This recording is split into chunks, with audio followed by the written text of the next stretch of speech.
जय हिंद साथियों, आप सभी का बहुत बहुत धन्यवाद। आज हमारा सेशन चलता है गणितीय में, वो सामुदायिक गणितीय। ठीक है, ये टेट सी टेट सभी के लिए बहुत ही महत्वपूर्ण है। वही प्रश्न होंगे जो कहीं ना कहीं पूछे गए हैं सी टेट में या टेट में। देर ना करते हुए सीधे प्रश्न पर आते हैं। प्रश्न है, निम्नलिखित में से कौन सा गणितीय प्रक्रम नहीं है? बताइए कि निम्न में से कौन सा गणितीय प्रक्रम नहीं है? मानस दर्शन, कंठस्थ करना, आकलन करना या पांचांतर करना। कौन सा गणितीय प्रक्रम नहीं है? मानस दर्शन, कंठस्थ करना, आकलन करना, पक्षांतरण करना। तो गणित में क्या होता है कि कंठस्थ कोई चीज़ नहीं की जाती है, सूत्र वगैरह छोड़ करके कंठस्थ करना ये गणितीय प्रक्रम नहीं है। ऑप्शन नंबर बी सही है। ठीक है, इसका विश्लेषण देखते हैं। गणितीय प्रक्रम के अंतर्गत कंठस्थ करना नहीं आता है। गणित शिक्षण की प्रक्रिया में किसी भी तथ्य को रटकर नहीं समझा जा सकता। गणित शिक्षण हमेशा करके सीखने पर बल देती है, जबकि गणितीय प्रक्रम के अंतर्गत मानदर्शन, आकलन और पक्षांतरण शामिल हैं। ठीक है, तो गणित में कोई चीज़ रटी नहीं जाती है, केवल जिसे करते करते चले जाइए और एक दिन आप गणितज्ञ बन जाएंगे। ठीक है, प्रश्न नंबर अगला है। प्रश्न अगला क्या कहता है कि एक अध्यापक कक्षा 4 के छात्रों को निम्नलिखित कार्य देता है।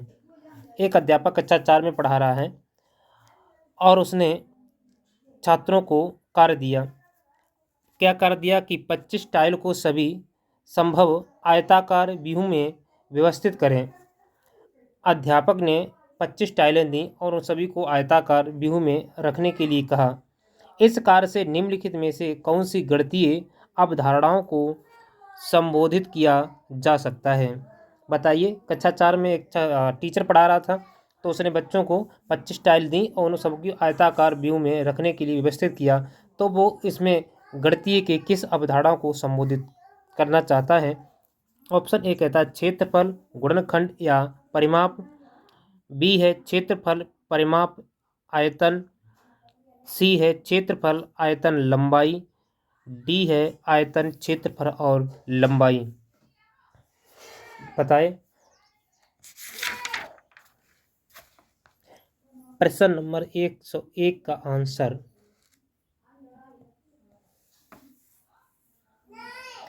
तो इसमें ऑप्शन नंबर ए होगा। क्या होगा? क्षेत्रफल पता चलेगा, उसमें गुणनखंड पता चलेंगे किसकी कितने टुकड़े हैं और उसका परिमाप पता चलेगा। तो ऑप्शन नंबर ए सही है।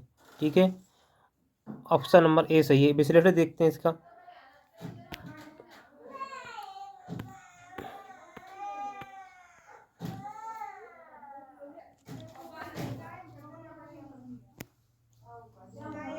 पच्चीस टाइल को सभी संभवतः आयताकार व्यू में व्यवस्थित करने पर निम्नलिखित गणितीय अवधारणाओं को संबोधित किया जा सकता है, जिसमें क्षेत्रफल, गुणनखंड, परिमाप। इसका मुख्य कारण यह है कि टाइल प्रायः वर्गाकार होती है और वर्ग में क्षेत्रफल, गुणनखंड और परिमाप तीनों निर्धारित होते हैं। प्रश्न अगला है,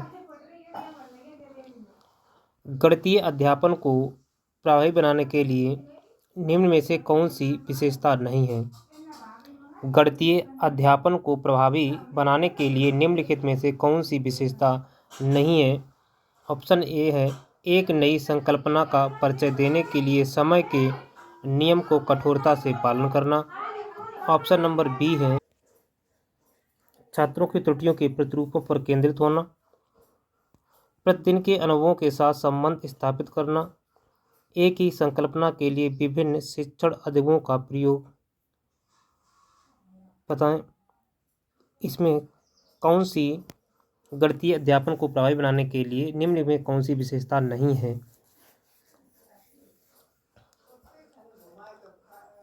तो ऑप्शन नंबर ए सही है। एक नई संकल्पना का परिचय देने के लिए समय के नियम को कठोरता से पालन करना, ये चीज़ नेगेटिव है। ठीक है, जो नहीं है बस वही ऑप्शन सही है। ठीक है, देखिए इसकी परिभाषा क्या कहती है एक गणितीय ऐसी विद्याओं का समूह है जो संख्याओं, मात्राओं, परिमापों, रूपों और उनके आपसी रिश्तों, गुण, स्वभाव इत्यादि का अध्ययन करती है। गणित एक अमूर्त या निराकार और निगानात्मक प्रणाली है।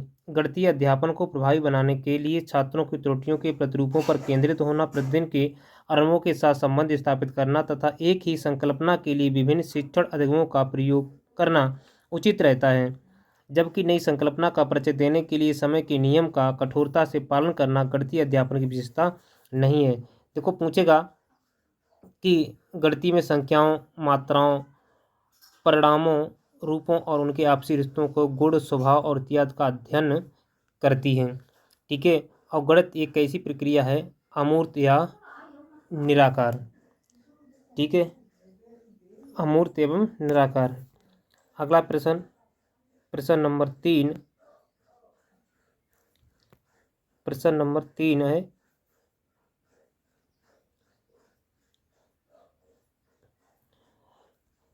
एक रचनात्मक कक्षा में शिक्षकों को निम्न में से क्या नहीं करना चाहिए।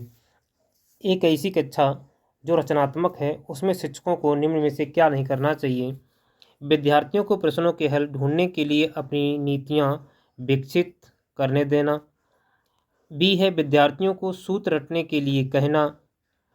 ऑप्शन नंबर सी है ऐसी परिस्थितियाँ बनाना जिनमें विद्यार्थी हल खोजने में प्रवृत्त हों। ऑप्शन नंबर डी विद्यार्थियों को गणितीय साधनों के अपने अर्थ बनाने देना। प्रश्न नंबर 3, एक रचनात्मक कक्षा में शिक्षकों को निम्न में से क्या नहीं करना चाहिए। नहीं पर ध्यान देना चाहिए कि विद्यार्थियों को प्रश्न हल ढूंढने के लिए अपनी नीतियाँ विकसित करने देना, विद्यार्थियों को सूत्र रटने के लिए कहना। देखो, जहाँ पर छात्रों में रटने की प्रवृत्ति आ जाए बस वही आंसर नहीं होगा, और नेगेटिव पूछा जो नहीं होगा बस वही होगा, यही है। ठीक है, अगर नेगेटिव ना होता तो दूसरा हो जाता। तो विद्यार्थी को सूत्र रटने के लिए कहना, ये बातें नहीं होती हैं गणितीय प्रक्रिया में। आइए देखते हैं, विद्यार्थियों को सूत्र रटने के लिए कहना ये चीज़ नहीं है। अगला है प्रश्न नंबर 4। प्रश्न बड़ा है।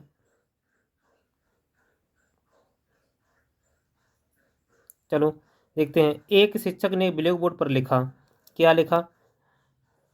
29 × 4। ठीक है, ज्ञात कीजिए। एक शिक्षक ने ब्लैक बोर्ड पर वर्क दिया छात्रों को, उसमें लिखा 29 × 4। एक विद्यार्थी ने अपनी अभ्यास पुस्तिका पर इसे 27 × 4 उतारा तथा नीचे दर्शाए अनुसार हल किया, और उसने इस प्रकार से उसे हल करना प्रारंभ कर दिया। ठीक है, अध्यापन क्या लिखा? 29 × 4।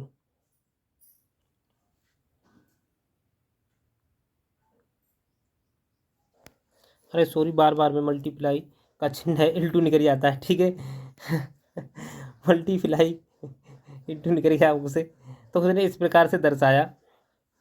ठीक है, और उसने हल कर दिया। ठीक है, तो देखिए,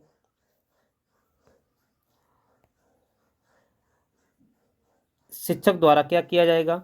विद्यार्थियों को 0 अंक देना चाहिए। बच्चे ने अपना काम पूरा कर दिया। अब अध्यापक का दायित्व है कि वो अध्यापक उस सवाल को किस प्रकार से चेक करता है। ठीक है, उस बच्चे की कॉपी को किस प्रकार चेक करता है। कहता है कि विद्यार्थी को 0 अंक देना चाहिए। बी है उस विद्यार्थी से कक्षा में सतर्क रहने का कहकर 0 अंक देना चाहिए। उस विद्यार्थी से ये कहता है कि आप जो हम लिखते हैं बोर्ड पर उसे देखो और सतर्क रह जाओ और 0 अंक दे दो। सी है उस विद्यार्थियों को 5 अंकों में से 3 अंक देने चाहिए। कि 5 अंक का जो प्रश्न था ये कितने का था? पूर्णांक 5 का, तो उसमें से उसे 3 देना चाहिए। डी है यह कारण जानने का प्रयास करना चाहिए कि विद्यार्थी ने प्रश्न को गलत क्यों उतारा तथा उसे सही प्रक्रिया के लिए पूरे 5 अंक देने चाहिए। कौन सा ऑप्शन आपके अनुसार सही होगा, जिसे आप ही कक्षा में पढ़ा रहे हैं और इस प्रकार से आपने सवाल छात्र को दिया, उसने इस प्रकार से हल किया, तो आपकी प्रतिक्रिया क्या होगी? उसे 0 अंक देंगे, या 0 अंक देकर के सतर्क रहने के लिए कह देंगे, या उसे 5 में से 3 अंक दे देंगे, या यह कारण जानने का प्रयास करना चाहिए कि विद्यार्थी ने प्रश्न को गलत क्यों उतारा तथा उसे सही प्रक्रिया के लिए पूरे 5 अंक देने चाहिए। तो ऑप्शन नंबर डी सही है, बिल्कुल सही है। उसका कार्ड जानना चाहिए कि छात्र ने किस प्रकार से इसे गलत उतारा। यह कार्ड जानने का प्रयास करना चाहिए कि उसने गलत प्रश्न को क्यों उतारा तथा उसे सही प्रक्रिया के लिए पूरे 5 अंक दे देने चाहिए। ठीक है, उसने उतारा गलत, लेकिन जो उसकी प्रक्रिया थी वो तो सही थी, तो इसीलिए उसे पूरे 5 अंक दे देने चाहिए। प्रश्न नंबर प्रश्न नंबर 5 है, वास्तविक जिंदगी से गणित का संबंध बनाने के लिए और अंतर विषयों को विकसित करने के लिए निम्नलिखित में से किन मूल्यांकन योजनाओं का उपयोग किया जा सकता है। ऑप्शन एक है क्षेत्रीय भ्रमण, मौखिक परीक्षा, ड्रिल, कार्यपत्रक। ऑप्शन बी है सर्वेक्षण, परियोजना, जांच सूची। ऑप्शन सी है क्षेत्रीय भ्रमण, मौखिक परीक्षा, जांच सूची। डी है क्षेत्रीय भ्रमण, सर्वेक्षण, परियोजना। बताएं। वास्तविक जिंदगी से गणित का संबंध बनाने के लिए और अंतर विषयों को विकसित करने के लिए निम्न में से किन मूल्यांकन योजनाओं का उपयोग किया जा सकता है। तो ऑप्शन नंबर डी है क्षेत्र भ्रमण, सर्वेक्षण और परियोजना। ठीक है, इसका व्याख्यान है, देखिए।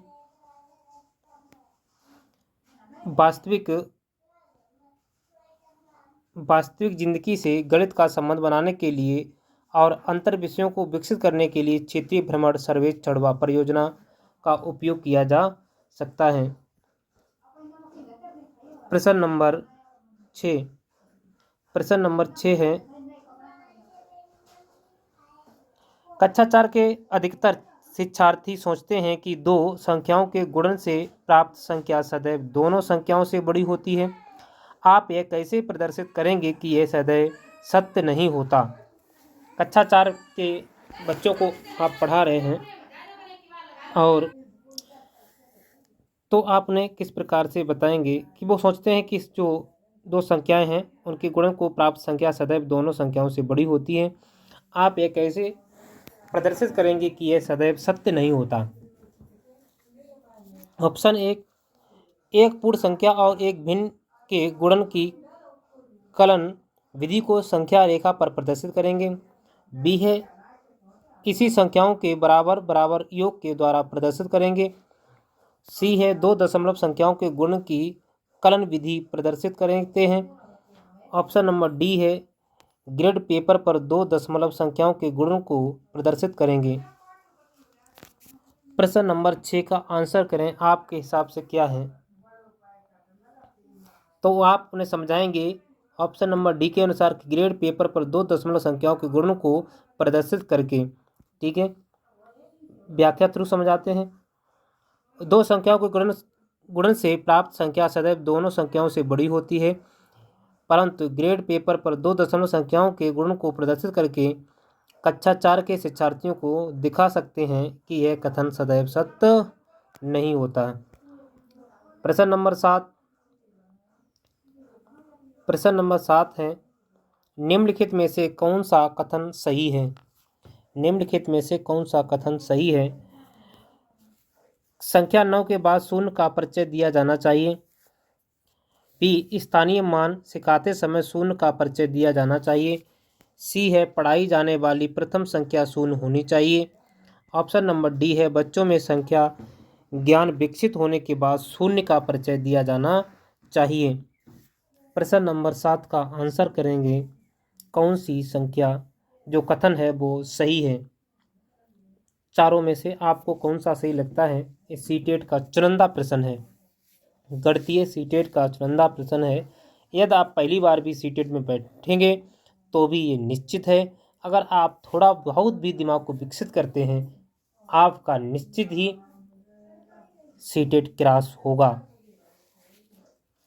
तो ऑप्शन नंबर डी सही है, बच्चों में संख्या ज्ञान विकसित होने के बाद शून्य का परिचय दिया जाना चाहिए। पहले बच्चों को संख्याएं बताई जानी चाहिए, 1 2 3 4 5 6 7 8 9, ठीक है।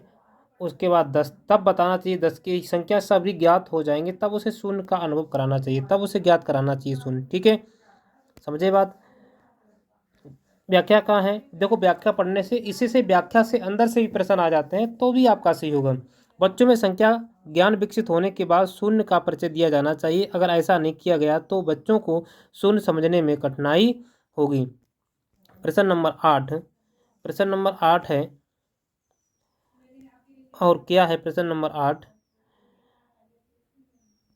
दो या उससे अधिक दो विमाओं वाली वस्तुओं के मापों की तुलना करने के लिए निम्नलिखित में से कौन सा एक सर्वाधिक उपयुक्त है।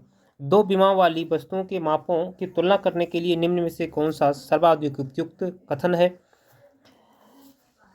ऑप्शन है अप्रमाणिक इकाइयों का प्रयोग, ऑप्शन बी है आकलन, ऑप्शन सी है प्रेक्षण, ऑप्शन डी है अध्यारोपण। बताएं। दो या उससे अधिक दो विमाओं वाली वस्तुओं को मापों की तुलना करने के लिए निम्न में से कौन सा एक सर्वाधिक उपयुक्त है। तो ऑप्शन नंबर सी है प्रेक्षण। सीटेट का चुनिंदा प्रश्न है ये, कई बार पूछा हुआ है, ठीक है। ऑप्शन नंबर सी सही था। का सर्वेक्षण का अर्थ होता है कि अवलोकन यंत्रों के उपयोग से डेटा की रिकॉर्डिंग करना, अतः प्रेक्षण वह सर्वाधिक उपयुक्त युक्ति है जिसमें दो या दो से अधिक विमाओं वाली वस्तुओं के मापों की तुलना सुगमता से की जा सकती है। प्रश्न नंबर 9, निम्नलिखित में से कौन सा संख्या की समझ का महत्वपूर्ण पहलू नहीं है। निम्नलिखित में से कौन सा संख्या की समझ का महत्वपूर्ण पहलू नहीं है। ऑप्शन एक है पंक्तिबद्धता, ऑप्शन बी है गणना, ऑप्शन सी अंक लिखना, ऑप्शन डी संरक्षण। प्रश्न नंबर 9 का आंसर करें। तो इस सबको पता होगा पंक्तिबद्धता, यदि कोई चीज़ पंक्तियों में बैठा ली जाती है इस क्रम से तो भी पता चलेगा। गणना अगर गिनेंगे 1 2 3 4 5, ये गणना करेंगे तो भी पता चले। अंक लिखना, अंक लिखेंगे इसी प्रकार से 1 2 3 4 5, ठीक है, तो भी क्या संख्याओं का पता चलेगा, लेकिन संरक्षण से संख्याओं का ज्ञात नहीं होगा। ये हमारे आज के महत्वपूर्ण प्रश्न थे। अब मिलेंगे अगली वीडियो में, तब तक के लिए जय हिंद जय भारत।